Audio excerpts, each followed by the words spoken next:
Welcome to the Horror Friendly Podcast. Hello, everyone, and welcome to a brand new episode of the Horror Friendly Podcast, part of the You Run Podcast Network. My name is Katie, and I am joined, as always, by my wonderful co-host and confidant, Chantal. Hey, hey, hey. Hey, hey, hey. How are we? I'm good. How are you?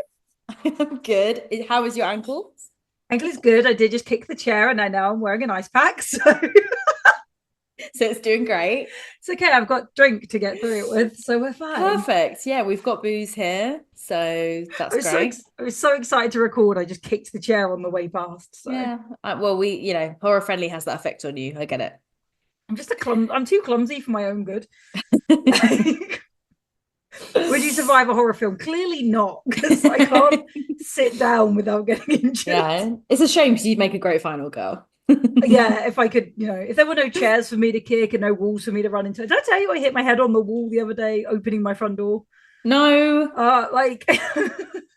We had my sister's dog over, so he obviously ran to the front door and the postie had knocked, so I tried to open the door, and as I tried to put my head round and I just whacked my head on the door on the wall, and even the postie looked at me and was like, "Are you okay?" I'd love to say that was the first time that's happened. Devastating. I was like, for fuck's sake, right? And now I'm admitting it on our podcast, so Excellent. Everyone will want to hear that. everyone will be like, "Is she a final girl?" I feel like I'm the first kill just because I've probably done something ridiculous, like kicked a chair and tripped over, and immediately I'm just the victim. Maybe. You don't want to be that. You don't want to do that, Tal. You gotta get your shit together. Yeah, I really do. But anyway, talking of movies and being in them, well, we're not in them, but you went to see one. You were in the movies. In the cinema. Yes, I was at the cinema. I wasn't. How in I got there film. eventually. Love it. Yeah, every single time one of us has seen a new film, it's like, how do we get into this? It's like, how do we just casually bring this up in conversation? Yeah, well. But yes, you went to see Death of the Unicorn. No, Death of a Unicorn. Thank you. There we go. I did. Yes, I did go to see it. I went to see it yesterday. I wasn't a fan, Tao. I wasn't a fan. Okay. Gonna need some more. Yeah, it had everything like living up to, like it had everything in it to be a good film, to be a good horror film. You've got Paul Rudd, Jenna Ortega, Will Poulter, Richard E. Grant, and it's an A24 film, and I normally love those. And it's a really cool idea for a film where they like run over this unicorn and then the family basically come back for revenge. Sounds super fun. And I know, Tel, you were really up for watching this one. Yeah. So when you do get round to watching it, I'll be really interested to hear your thoughts. I think just for me, like, it just kind of fell off the edge a little bit. Like, it wasn't massively funny. It wasn't particularly slow or anything, but it kind of stopped being funny after a while. And it just needed a bit of a push, and I kind of lost interest in the whole thing. So yeah, not the best review of mine, that we've been kind of covering recent movies so far. It's not been my favorite, if I'm honest. Yeah, so a shame, but I think it really has divided people. When I went on Letterboxd, there was either like 5 stars or if it was 2. Like there was quite a lot of average reviews on there, so I don't think I'm alone in saying it, but go to the cinema. I think, like, decide for yourselves, but to me something just kind of fell off and I kind of lost interest in the film. I think, to be fair, from a lot of what I've heard, it has been very Marmite, which I think, as you say, is kind of well, I think people are expecting it to be amazing because of the cast and because it's like, oh, it's going to be just a funny family horror kind of idea. But I've heard a lot of like mixed, and I don't know if like they gave too much away in the trailer. Of like, did they just put all the good bits in the trailer, which has been known to happen? Is it just that, oh, we got this great idea and not done enough with it? I don't really know, because also I've not seen it yet. But yeah, I have heard a lot of very disappointed views, weirdly. Yeah, I think it was more kind of like good idea, but just not executed as well as I thought it would be. Yeah. And for such a kind of niche idea, I thought I would like have 100% focus in the whole film, and I kind of didn't. I was kind of at the point where I was sort of like, Well, I wouldn't mind if I never saw this film again. Fair enough. It's weird as So well, because you say like it's a niche idea, but like we've had the last, well, probably about 5 years ago, unicorns were everywhere. So it is surprising actually it's taken this long for there to be That's a true. film about the death of a unicorn. That's true. 'Cause- I mean, the good things I'll say about it is Jenny Ortega is great because she's always great in everything. And the gore is quite good as well. So the gore is pretty effective. I think a lot of it is CGI, but that does kind of like work for the film. So You mean they didn't get a real unicorn? they didn't. This is my complaint. Fucking cheating. Like But yeah, so yeah, go to the cinema, decide for yourselves. Please message us once you've seen it, because I would love to have a discussion with you guys and tell, if you go and see it or do see it eventually. Obviously, we'll be talking about it. yeah, of course, I'm on it. Yes. Well, this is somehow our 100th episode, which is insane. Like, feels like we're a very different podcast to episode 1 to 10, 20. Very different, yeah. Like, I think each season we kind of, I always do this like season because it feels weird, but we need the admin break to kind of figure shit out. So like, yeah. I know a lot of people don't do it that way, but it's weird that like after every season we're like, well, what do we change a little bit? So we don't make drastic changes all at once, but it has added up, and now we're a very different podcast. Very different, yeah. Like the artwork's different, but as a podcast we're just very different. Like I was listening to a couple of old ones today, and I kind of rate how detailed they are, which is nice because you can really go through the film. But we obviously made quite a drastic change in the middle of the seasons to kind of not do that, and that's really helped our workload, I think. And also we just kind of pick the bits that we want to talk about, and I think it kind of makes it more like a podcast and less like an audiobook. Like you can tell when lockdown finished and we were like, we need to make this slightly shorter somehow because we don't have the time to do it. Much time anymore. Like, shit, I've run. Yeah. So you can almost tell, like, as world events. That's the thing, is when you listen to old episodes and we mention like something that's happening at the time, and you're like, when was this recorded? Like, I know, it was insane. I was listening to Hostel today, and Charlie was saying that she just got her first vaccine, and that was like, because she was vulnerable, that was like, one of the first times you can get a vaccine. Like crazy. And we were talking about like lockdown and when we can finally start seeing each other. So it's crazy listening back. It is. That's no, that is mad. Yeah, I know we've referenced something, because I think I had to text you at one point, like, what were we talking about?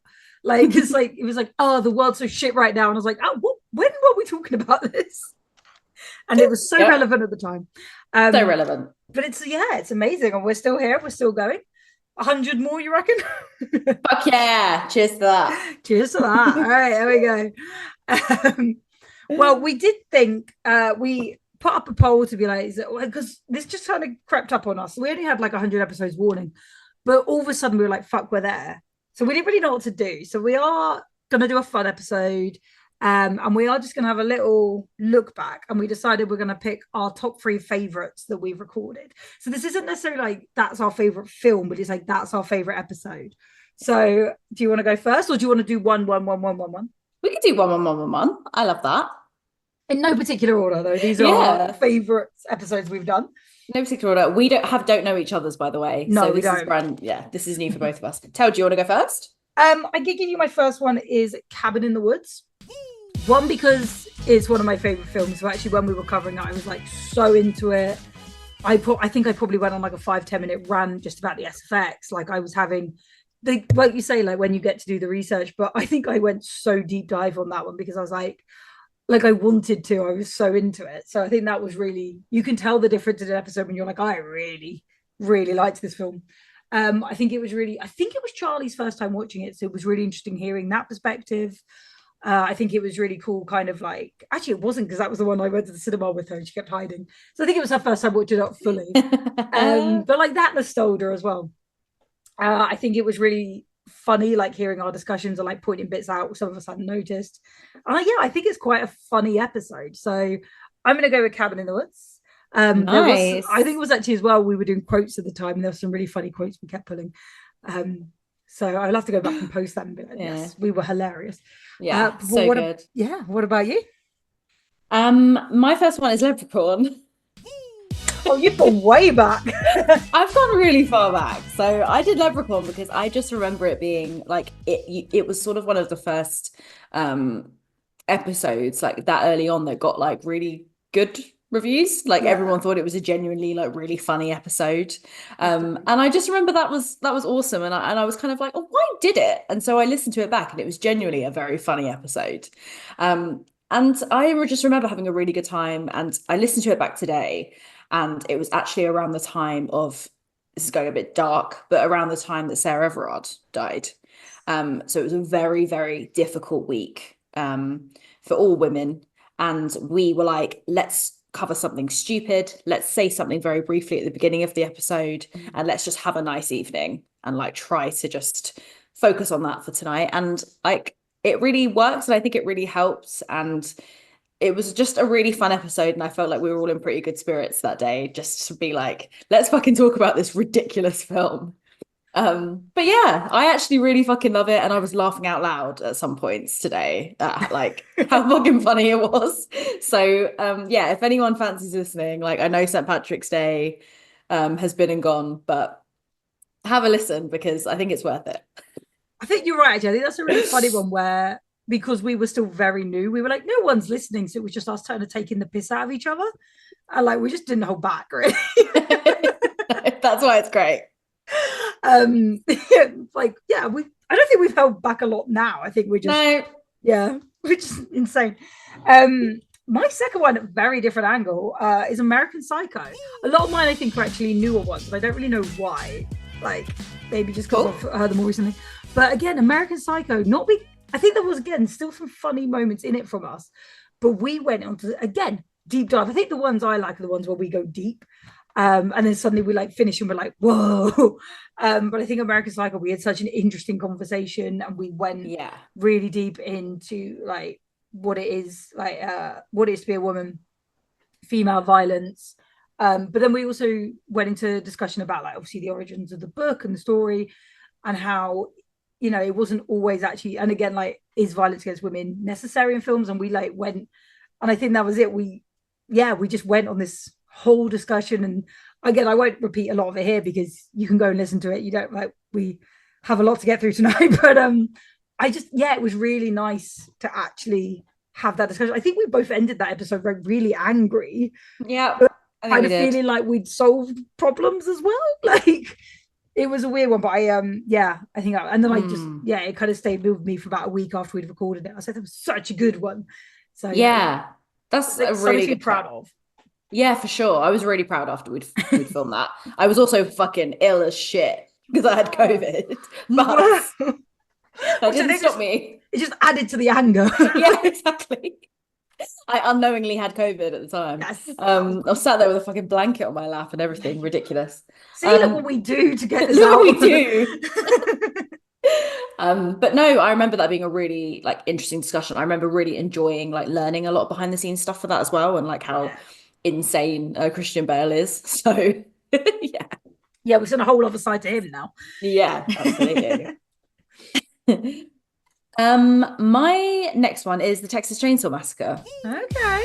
Kind of random, but it was actually, it's a bit of a selfish reason really. I also just loved like hearing you guys, like your guys' opinions over it, because I know it was really interesting that you'd watched it and then rewatched it and didn't like it as much.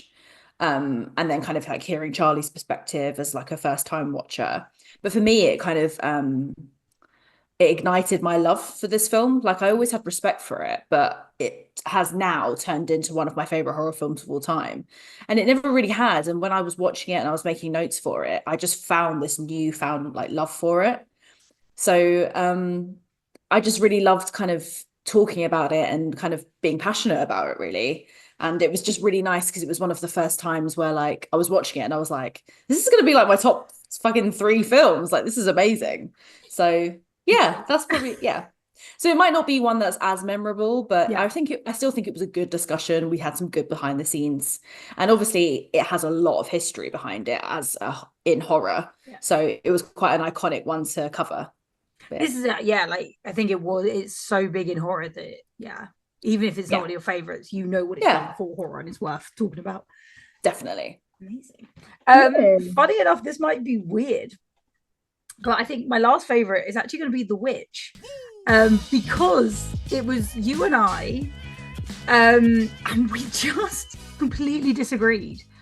And I think sometimes those are my favorite episodes where we just don't agree, because I was like, there was a few where I was like, oh, it could be a few of those. But I think that always more interesting when we're having to hear the other one's opinion. We're not just like, yes, it was great. And it just, but I think as well, like you were so trying to convince me of why it was good. I just didn't care. I was like, I just want to be naked dancing in the forest. We were having big debates about Black Phillip. But I did love like the history behind it. Again, as we said last week, love the sort of like the witch history behind it. I love the history of it. I don't love that happened in history, but so I just found that one like really, again, like a funny episode. I love the episode way more than I love the film. So, and again, like that's so bizarre to me that can happen, which is kind of why I love this podcast. But yes, so me disagreeing with you. Excellent. Love that. They are great episodes when we disagree. It's so They're bad, really but good. So funny. It was like that episode that the clip that you made where I was like, oh, okay, well, I respect your opinion. And then Charlie's like, what the fuck? Yeah. Fuck you. So angry at me. But it always feels like it's me that disagrees. I'm like, am I just do I just like not get things? Like, is everyone else on the same page? Drama? Am I the drama? Am I just looking for things to hate? Like, I don't know what it is. It always seems to be me that's the outlier. I'm like, no. Oh, sorry. No, not at all. Hey, I've just slagged off Death of a Unicorn, and I'm sure everyone that listens probably is gonna fucking love it. So don't worry about it. Yeah, it's fine. I've already pissed off loads of people by disliking the things. So.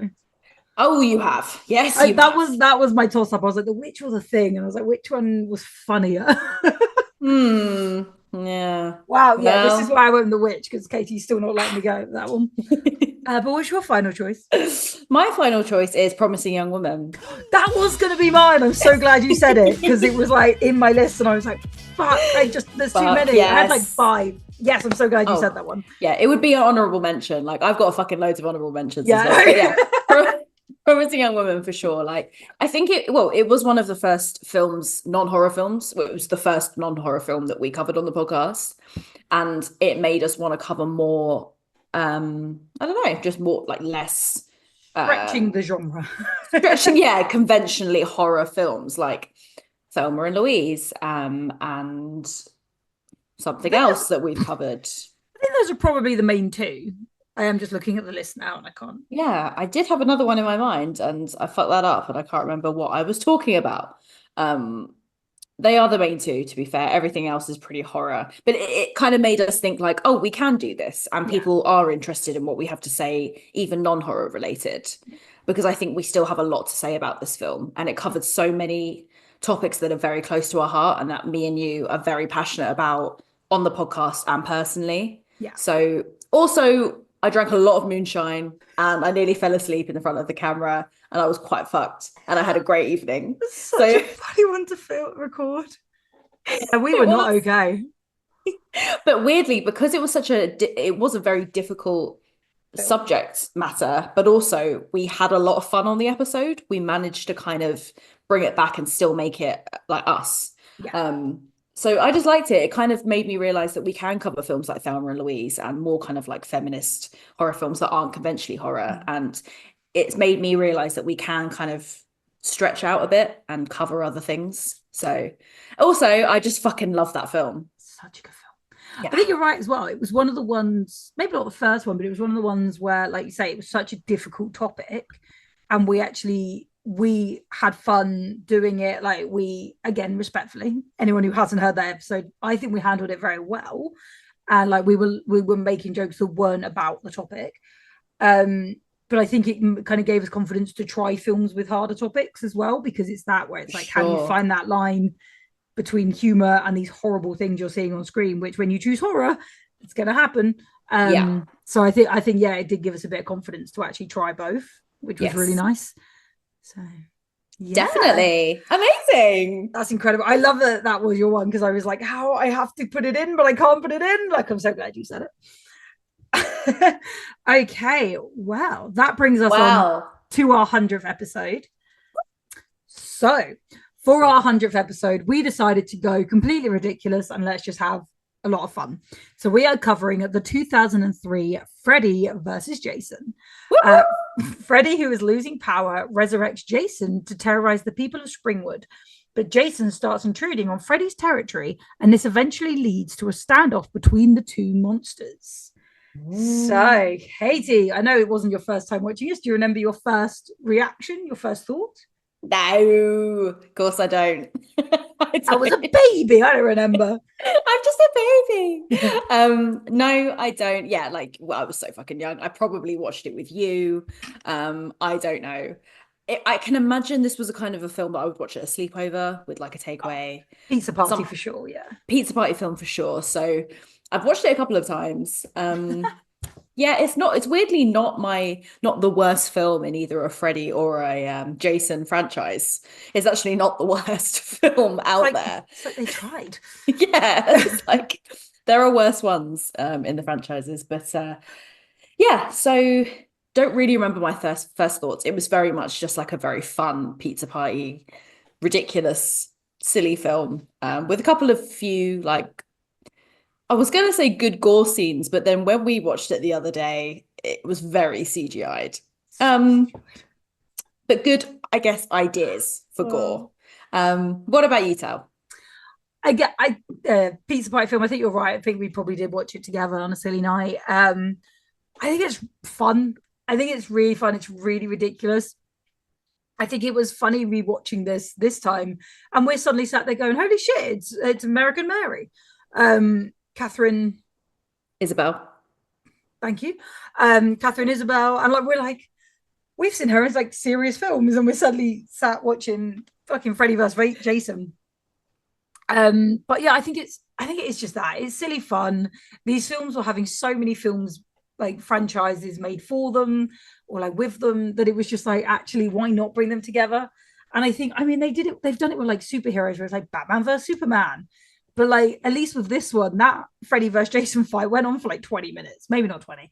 But like normally in like superheroes, it's like, oh, it goes on for like 5 minutes. And I was like, no, these should beat the shit out of each other. Like, because they're supernatural. Like, you're not supposed to be able to kill them easily. Yeah. So, and you and I like sat down to watch it and we were literally like, right, I'm Team Freddy. I'm Team Jason. But it was like, it's just ridiculous and it's just fun. And it's, yeah, like you say, so CGI'd though. Insanely CGI'd. Like, yeah, there was a lot. You could tell it was a very early noughties film where they were like, oh, let's play with this CGI and see what we can do with it. And yeah, I actually think this film would have benefited from more practical effects, because I think some of the things like when the brother's in the bath and his wrists are slit and stuff, I think that might have been like cooler to have real effects on that. But you know what? You take it for what it is in a 2003 film. Yeah. But it's even like we said, like Freddy Krueger's makeup wasn't actually as good as like when you go back to the original Nightmare on Elm Street. Although funny enough, the makeup was actually so thick that Robert Englund couldn't actually tell how hot it was in the room when they were doing the fire scenes. So then when it had to like come off, it had like bonded itself to his face. So that makeup was so thick. Which I mean, it has to be to like do that sort of thing. But I was just like, fuck. And again, like, but it didn't look as good, but you could still recognize it as Krueger. What? That's insane. Wow. Yeah. Well, I know they wanted Kane Hodder back for this film. That would have been amazing. Yeah, but apparently, according to the director, Ronnie Yu, he was kind of looking for a different kind of Jason. Someone I don't really know what he was talking about, but just someone that Kane Hodder. It seemed like, well, this guy, I mean, obviously Kane Hodder is a stuntman, but Ken Kersinger played Jason in this one. They just, someone wanted someone a bit more stunted, I think. Yeah. Which is fine, but like Kane Hodder did attend a couple of beatings and was just like, yeah, this isn't going to work. But I think Kane Hodder and Robert Englund, that would have been a pretty iconic film. Yeah, so it's a shame. It's a shame Kane hasn't made a return on our podcast, but do you know what else is a shame? And not that I'm saying Ronnie Yu didn't do a good job, But do you know who the director was supposed to be, and then they had to pull out because of another project? So James Wan. What? James Wan was originally going to direct this film, but had already committed to directing Saw, which, as well, because Saw was like his baby, he was obviously going to choose Saw. But can you imagine if this had been Robert Englund, Kane Hodder, directed by James Wan? This would have been batshit, and it already was batshit. Like, I want to see that made, and I know they're all like, absolutely not. And I'm like, come on. Yeah. It's only 20 years old. We've covered some James Wan films on this podcast. Fucking Malevolence is Malevolent. Insane. This would have, like, there wouldn't have been a winner at the end. It would have been like a two-headed Jason Kruger thing. Or they'd have merged together to become Michael Myers. Yeah, something like that. But I think he made the right decision, because that's what like took his career off. So fair fucks to James Wan. Which is funny, because he was like possibly unknown until Saw. So like, I think so. Proper unknown actors being asked to do this. Yeah. Says everything about it, really. Definitely. That's hilarious. I was like, what? That would have been incredible. What do you think of the cast of this? So obviously there's Catherine Isabel. I don't know if there's anyone else that Kelly Rowland. Kelly Rowland, of course. Of course. Kelly Rowland. I think unfortunately for Kelly Rowland, when you see that she's in the film, you kind of assume, okay, this is a bit of a spoof, because she's obviously more known as a musician. So when like a musician's in a horror film, you immediately assume it's slapstick. For sure. And I don't think this was typically slapstick, but it was obviously, or especially not with those characters. Like, they weren't there, I'm falling down the stairs. It wasn't like that. It was obviously Jason versus Freddy was the slapstick bit. So I think it was kind of good that they didn't immediately go that way. But I think unfortunately you see her name in it and you're like, wow, this isn't a serious movie. No. It's different if a musician's doing like a rom-com or something. Even then, sometimes I think they don't get taken seriously, but it depends on their career, their experience, what they bring to it. But yeah, no, definitely. And I guess like Kelly Rowland would have been very like relevant and very well known in that time. So it's probably like they wanted to bring someone that like that to, I guess, sell tickets. And I mean, it's Freddy versus Jason, it's gonna sell tickets anyway. But like having like a very famous a member from a very famous girl band in it, like that's gonna really help. Yeah, it's also just, again, it like tells you that it's fun and it's all that. Although it was you that pointed out, like, when they're in the cornfield and it's like, oh, her friend's boyfriend has just come back, and then she's like, oh, I'm just gonna leave you together, like he's just broken out of a mental institute, but that sounds fine. And it's like, I was like, your girl. I was like, I would never leave you with, like, no offense to your partner, but well, no, but if it was my ex-partner, they're an ex for a reason. So it's exactly like, you don't just, and again, it's like, oh, you need to get over him. It was a 14-year-old love. So what the fuck? Yeah, that was weird. It didn't seem like a very healthy relationship. No, and I know they were in a cornfield, so she could kind of keep an eye. It was just really funny that you and I were like, no. No, you don't leave. You don't leave. So, no, you stay by my side. Yeah, anything you want to say to her, you can say to me. Literally. So yeah, I thought it was funny. I think, again, we were just kind of laughing a lot of the way through it. Like, some of the lines were really cheesy. The guys were like saying, or was it that one of them was saying really stupid things and the other half of the group were like right in earshot.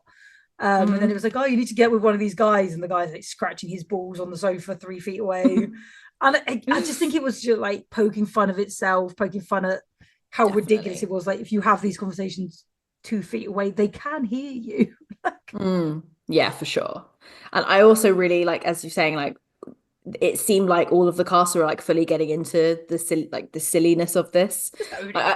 Yeah, like, I do also find every nightmare film I watch or anything like with Robert Englund, he just pours at him absolute everything into the role, like regardless of what he's doing. And I think with Freddy, he just did the exact same. Like, obviously compared to Jason, he's going to have this huge personality. You know, he is a massive personality, whereas Jason is very much like straight to the point. But I actually thought Jason was a lot more fun in Jason Takes Manhattan than this, whereas I thought Freddy really like stole the show.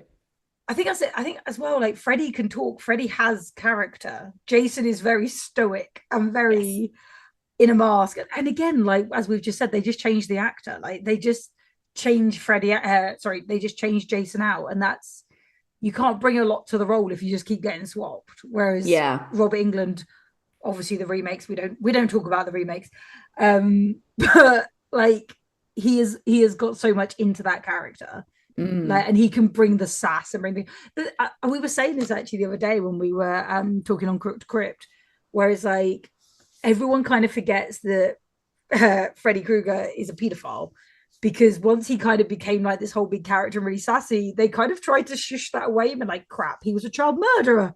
It's like, no, and they did actually kind of go a bit into it in this one. They did. And I was like, that's interesting, because again, they tried to like shush it a little bit, not because sort of pretend it didn't happen, but because everyone was obsessed with Krueger and they were like, that's a pedophile. Exactly. Like it got into the thing, like once the film took off, it was like, oh, let's put him in a McDonald's advert. Let's give him a rap. Like it was kids advert. Yeah, like it was very much like, let's steer away from the pedo element and just be a fun horror icon. But you're right, like so many people forget that, including me. Yeah, I forgot that. I actually only thought that was in the remake, but no. No, it's not. So no, that's the difficulty, because Robert Englund is incredible as Freddy, and no one can replace him, because he's put so much of his heart and soul into playing the role. And Freddy versus Jason is no like exception. Like he is just as good. But yeah, you forget that, and you're like, oh no, like why did they write that? Where's Craven? Like, what are you doing? Like, what did you? Which again, I like get, because you're like, well, why else would you set this guy on fire? It's like, yeah, because he's the worst of humanity. Yeah. But it's so funny that, like you say, like he became a horror icon. They were like, let's shut that down. But it's like, okay, we love Robert Englund. We don't love, like, I love Krueger, but as a villain, like again, I think he's a very 100%. Creepy villain to get into your dreams. Yeah. But so I kind of like as well that in this he couldn't immediately kill in their dreams. So then they were all trying to stay awake, and they they could kind of escape. And then we were laughing because of the drug, where they couldn't figure out what it did, but it said right at the top, like dream suppressor. Oh yeah, it's like, what is this? And they're scrolling for like, oh, it suppresses dreams. Or like, oh, who knew? Who'd have guessed? No fucking shit. It's so hard to take it seriously at that point.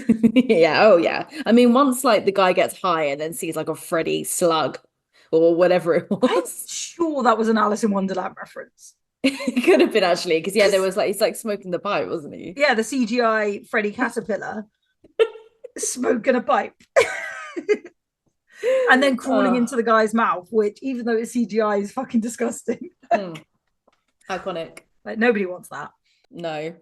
I kind of like that idea in the film, that he could, like, obviously he has always been very adaptable and he can disguise himself, but I like that was brought back in this film. Like he pretended to be Jason's mum to like get Jason on side, and like obviously he trapped the stoner kid. Sorry, and can't remember their names. No, but possessed him basically, which I thought was quite fun. Yeah. What did you think actually of like when he was playing Jason's mum and they kind of showed like Jason as a kid drowning at the lake? I've seen it kind of a lot now, like after watching the remake, and then like several other films in the Friday the 13th franchise, which I've wasted my time watching. So it's not the first time I've watched it be adapted. So it was fine. I mean, I guess it works if you could totally watch this film and not have seen the other films. Yeah. Like you just could do that. So I guess it was quite a nice recap for people that maybe just wanted to go see it for a laugh and haven't seen any of the other films, because then it gives Jason a bit of a backstory as well. It also, like, I think it kind of builds up empathy for Jason, so then you want him to win. And again, like Freddy's being this big sassy character, and it's like, come on, Jason, take him down, be the dark, mysterious man in a mask. But it does change the story a bit, because there was obviously like other kids bullying him in the lake, and it's supposed to be that the camp counselors just were watching. And I was like, oh, that's interesting. I did see somewhere, and now I obviously can't find it in typical way, but apparently like in one of the original scripts, Freddy was going to have been one of the camp counselors that was at camp with Jason, so it would have given Jason a reason to want to kill Freddy, because actually he would have been somewhat responsible for his death. So I was like, that's actually quite a good way to like tie it in. And then he obviously went to the school and caused all his problems and then got burnt to death. But I was like, that actually, I don't hate that. But I don't know if it was that either. too complicated to try and get it all in. Maybe, yeah. I don't hate that because I kind of think like with this film, like anything goes really. Yeah. And again, I was like, well, it kind of works because Jason died as a child, that's the other thing with the flashback. It reminds everyone that they've got like Jason should not be a fully grown 6'5" adult.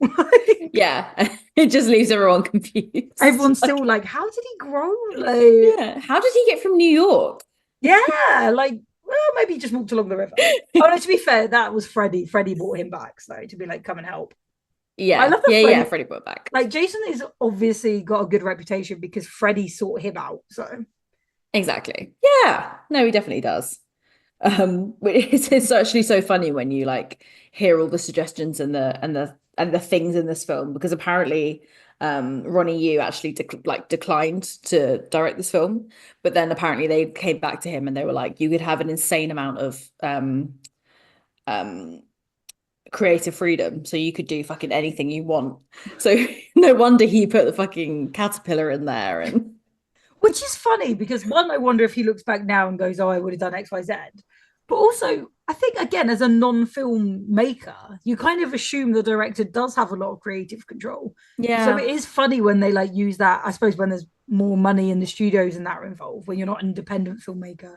When there's like studios involved, it is funny that the directors kind of have to follow more of a script. You're you right. And kind of assume they can just do what they want. 100%. But I think it's because you've got Jason Voorhees, Freddy Krueger. These are two very, very important franchises. Yeah. So I guess it's kind of like you can't have that much creative freedom because you can't fuck with these characters because we need to make more films about these guys. Yeah. So I think, Sean Cunningham was obviously who directed the original Friday the 13th was heavily involved as well. Not so sure about Craven.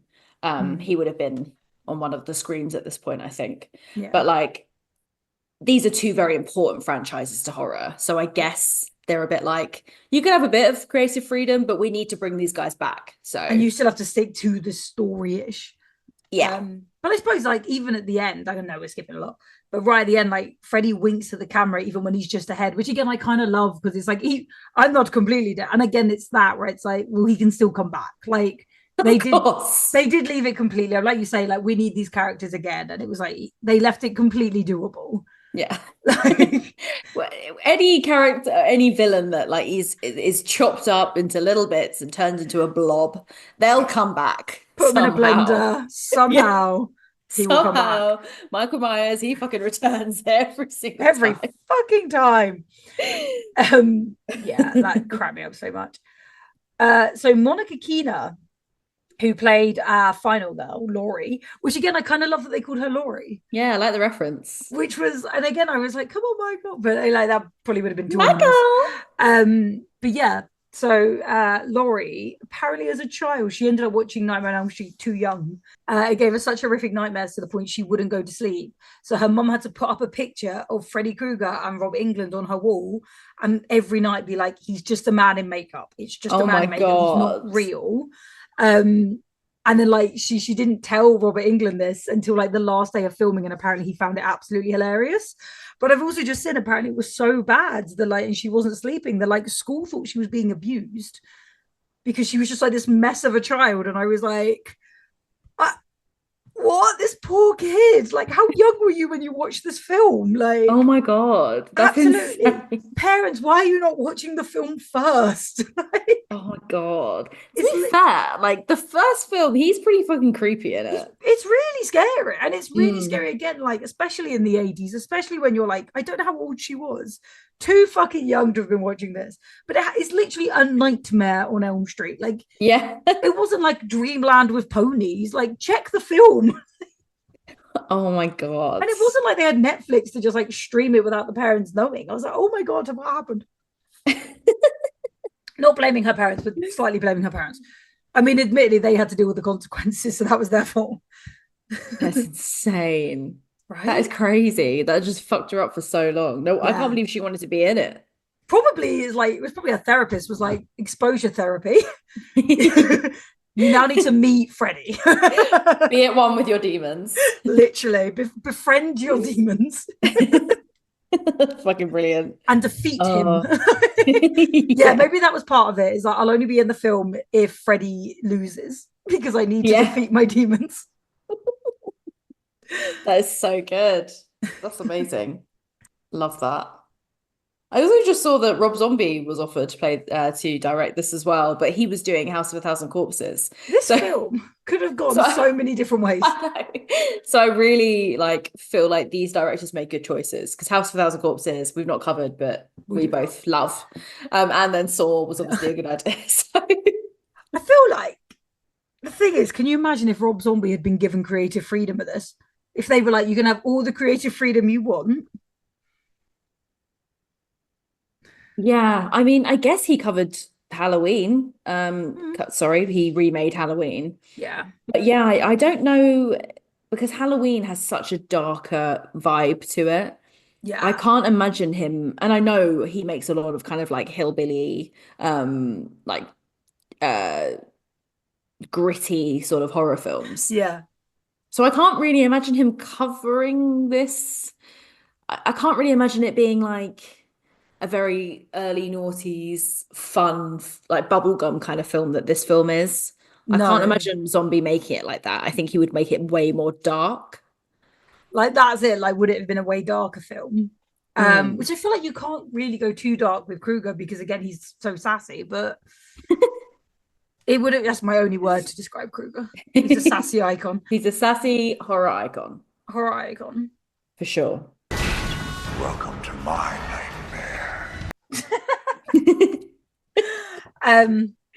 God, yeah, this film could have gone so many different directions. Really could have. Yeah, it's intense.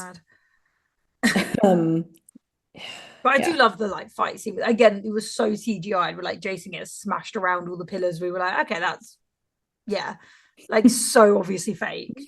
But then Jason using Freddy to smash all the windows to pieces was quite entertaining. It was good. It was good. Yeah, there were some iconic scenes. I loved when Jason comes out of the cornfield and he's on fire. Yes, I think good. Yeah, super fun. I guess that's the fun thing about hiring stuntmen to play villains, because they're fucking built like a shit house, brick shit house, and then also they can do their own stunts, so they don't have to bring someone else in. I mean, admittedly, although apparently the producers try to limit Ken Kersinger from doing his own stunts as much as possible for legal reasons, because that's the problem. If he does get injured, obviously they have to delay filming, which is why they try to use stunt people, because then the stunt people can recover while people come back, which is kind of sadistic, but that's why stunt people are very highly trained. As you say, when they're trained up, but also because he's in a mask, it's quite easy to just swap someone else into that position. But if I was acting in films, I'd love to do as many of my own stunts as possible. Me too. There's a crash mat there. Even for the stunt person, they're falling on a crash mat. It's fine. I mean, I did already kick a chair, so they probably wouldn't let me. But yeah, they might not let me, but that's not the point. I'm going to do it anyway. If I find a stunt person who looks so much like me, they can't tell the difference, I'll just do it anyway. It'll be fine. It'll be fine. Absolute hazard. Although, and again, I'm kind of team Jason because he killed a rapist or an attempted rapist. So love that for him. When this rave guy starts kissing this unconscious Catherine Isabel, and then Jason just puts a fucking whatever he does, machete into his back. Fair enough. As I say, it's hard to hate on that. I know it killed Catherine Isabel as well. Yeah. Which is unfortunate. Come on, Jason, slightly better aim. But great. He literally prevented a rapist. Exactly. And stopped them on the spot. I do feel like Catherine Isabel's character could have carried on for a bit longer. I did actually really like her character. Yeah. I know she was just meant to be one of the friends, but Catherine Isabel's character, her name is... Yeah, we should actually know her name. Gib. Gib? Gib. Did anyone ever call her Gib? Did we completely miss that? Yeah, I think maybe I'm not sure. Yeah. I think maybe they did. Don't know, weird. No, what's that? But yeah, no, I just like her. I like her as an actor, and she's like a scream queen. So it would have been fun to see her. And I actually quite liked her character as well. I think she's a genuinely good actor. So it would have been fun to like see her a bit further. But that's how slashers go. Everyone's gonna get killed off. But I think as well, like you and I were is really bad because obviously her boyfriend, he was a piece of shit. From the beginning, but he died in the bed, and that was like the reverse bed that slapped together. So it was like the guy's actual body and then prosthetic legs to like fold in half. So I was like, that's cool. Yeah. And you and I kept laughing because she was having a shower right before bed, and we were like, but her hair, because as girls will know, you can't sleep on wet hair. So we were getting like really like confused about the fact she was showering that late at night. But it saved her life. And then we were like, yay, her dickhead boyfriend's now dead. But the look she gave someone the next day when they were like, oh, I can't remember what they said, but it was like, oh, we should all go party in the cornfield to like take our minds off it. And then they said it in front of her. She just had like death stare. And I was like, she's such a queen. Yeah, like, such a queen. Her. Yeah, so good. It was great. But yeah, it was just because like having a shower, I get it. But like washing a full-on head of hair, that's insane to me. Like, I love that was the bit of the movie that got us both really upset. Like, why are you washing your hair so late? Like, they just needed what are you doing? Yeah, they just needed her out the bedroom to kill the boyfriend. But I was like, I also love actually that as her character, or not even as an actress, like the three roles we've kind of talked about is kind of this American Mary, and then we've mentioned her in Hannibal as well. She always plays like quite a stoic character, which I kind of love because again, how often are women like you have to be this funny person or you have to be this really sexy lady and you have to smile all the time, and again, she just doesn't. But she's always played these really great characters who have like loads of depth to them, but without having to like flit around and be girly girl to impress everyone. I kind of love her for it. Yeah, it's awesome. I don't know if she's just like that in real life, so she's just like the perfect casting, but maybe she's actually like the happiest person in real life. Yeah, she could be. I don't know. I've not ever seen her be interviewed, but I've seen her right, once, but it was like she was quite shy. So again, I wonder if that plays into it. Sorry, I interrupted you. Yeah, maybe. But like American Mary, like it's very much like she is very much like, stoic and just like serious and to the point. Yeah. So yeah, she's just very good at playing that kind of thing. Yeah, she's great at it, and I just love it. I had seen her recently, and It's a Wonderful Knife.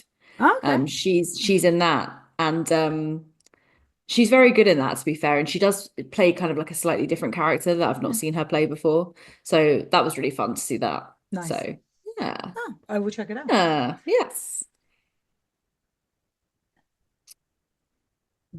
I mean, it's a Christmas film, so you might want to wait. Okay. So apparently, according to Robert Englund, the first time he heard of the What If crossover was when a fan approached him shortly after the release of A Nightmare on Elm Street 2: Freddy's Revenge. This was in 1985. And they told him, dude, you could totally kick Jason's ass. And that was the first he knew that there was like a possible what if of like, would there be a Freddy versus Jason? Because apparently they did try and remake it, or they did try to make this earlier, but they just could never get it to kind of like work. Right. So it ended up happening when it happened, but it was one of those. So apparently the rumors were around for fucking ages. Amazing. Love that. Yeah, because I don't know if I would straight away say that Freddy could beat Jason, because Jason is fucking huge. He's very like strong, and he just destroys anything in his path. So I can't imagine him defeating Freddy. But also Freddy is very powerful. He can move anywhere. He can be anyone. So he can be anyone. He can adapt anything. And again, I think it depends. And they did a bit of this, like obviously they went into Dream World and back into the real world, so it kind of played to both of their strengths. But I do think that makes it interesting. It makes it a good conversation, and it makes it like we said, they're both supernatural. Like you can't just be like, oh, I'm just gonna stab him, because that means shit. Like Jason isn't gonna go down to one stab. Like these aren't humans.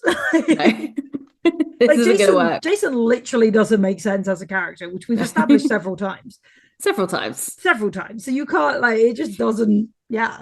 Me, you, and my brother tried to make it make sense, and Jason takes Manhattan, and that didn't happen. So. I mean, he can literally punch your head off. Like, the guy is undefeatable, apparently. Yeah, it's not going to happen. Who else would you like to see like as two horror. Sorry, I've just put you on the spot here, so you can take a minute. Like two horror characters you'd love to see have a fight. Chucky versus Megan, maybe. Fuck, that'd be a great one. Who would win? I feel like Chucky. I feel like Chucky. Chucky's been around longer. Yeah. You know, he knows the ropes. I feel like he'd fight dirty. Yes. Whereas I feel like Megan would fight smart, and I feel like the dirty would win. I think so too. I think like, you know, modern technology can only get you so far. Whereas I think Chucky, you know, he's also a real life guy trapped, you know, in a doll. So I think, yeah, I think he can pull a few more moves, if I'm honest. He also has a wife who can come and join him. So it's kind of 2 against 1. Exactly. Tiffany can join in. Actually, doesn't he have a kid as well? Like, yeah, he's got a kid. So there's 3 of them, 3 against 1. And I think, yeah, again, like all he has to do is punch through Megan and pull out her circuit board. And like, she's hard to beat. Don't get me wrong, but I think it would be Chucky. Yeah. Oh, I'm trying to think. I got distracted immediately. Freddy versus the Leprechaun. Because again, I think they're both so sassy. I think they'd end up doing a dance off instead. Yeah, I think Freddy would annihilate Leprechaun. Oh, absolutely. But I think it'd be entertaining. It'd be a short. Yeah. I'm trying to think actually, who would be a really good pairing? Who'd you put Art against? Because again, like weird supernatural kind of Pennywise? Oh shit, yeah. Oh good, you're good at this game. Pennywise versus Art, who would win? Well, Pennywise can obviously again kind of be anything. True. He's very, very powerful. Yeah. But at the same time, Art, we don't really know what Art the Clown is, because we thought in the first film he was a man and he isn't. I don't think he is, but he also is more than that. See, my only reason I think Art would win is because Pennywise can only come back, is it every 24, 27 years? Which means when he comes back, if Art catches him when he's weak, he's significantly stronger, like all the time. He's also, again, got the little girl that follows him around. Again, like we're getting off like with the Art characters that keep changing. But yeah, so I think Art would actually beat Pennywise. That's true. And then obviously in Terrifier 3, you've got the sidekick. So yeah, she's horrible. So he's got a bit more of a clique around him, whereas Pennywise is just one person. He is good, like you said, that he can be anything. So he can just be something shiny and distract Art. So maybe he would win. But I have a funny feeling it'd be Art. He's also, again, same as Jason, he's the silent stoic type. Kind of. He's not stoic at all, actually. He's very playful, but yeah. Very playful. But but Pennywise can also be like that fucking massive spider. Yeah, that's what he could be, like 60 feet tall. Yeah, so maybe Art wouldn't be within a chance. I don't know. That's a hard one. That's a hard one. We'll have to do like polls on this on our Instagram. Definitely. Any other parents you can think of? I can't really think of any now. No, if I can think of any more, I'll definitely write them on Instagram. But I'm doing a quick horror villains because as soon as we were like, list of horror villains, that Babadook. I was like, yeah, we need to do like a vampire, I think. Ooh, I mean, there's always like vampires versus werewolves and stuff, isn't there? American Werewolf in London versus Nosferatu. I'm gonna go. I was gonna say werewolf, but they're not. Same. Like, they don't want to hurt people. Like, that guy was just like, I'm sorry. Like, I think he'd win, but I think he'd feel terrible about it. Yeah, that was kind of a sad, tragic story, I guess. Yeah, no, I would still say the werewolf, I think. I think he would do it, but like not wanting to do it. Yeah. Jigsaw versus Annabelle. Okay. Well, Annabelle is a supernatural thing. Yeah, so surely how would you trap her in a trap? Yeah. If she's out of Ed and Lorraine Warren's fucking weird room of all these possessed dolls and toys, then I don't think, you know, they've got much of a chance around Annabelle, if I'm honest. No. I sort of said it mostly because I was like, oh, they're about the same height, like the Jigsaw doll. And then I was like, never mind, they're completely different. Also, the Jigsaw doll isn't live thing. It's just operated by John Kramer. True. Don't know. Oh, well, John Kramer or Ghostface? Ooh. I think Ghostface, because Ghostface is way more physical, whereas John Kramer just plans these traps.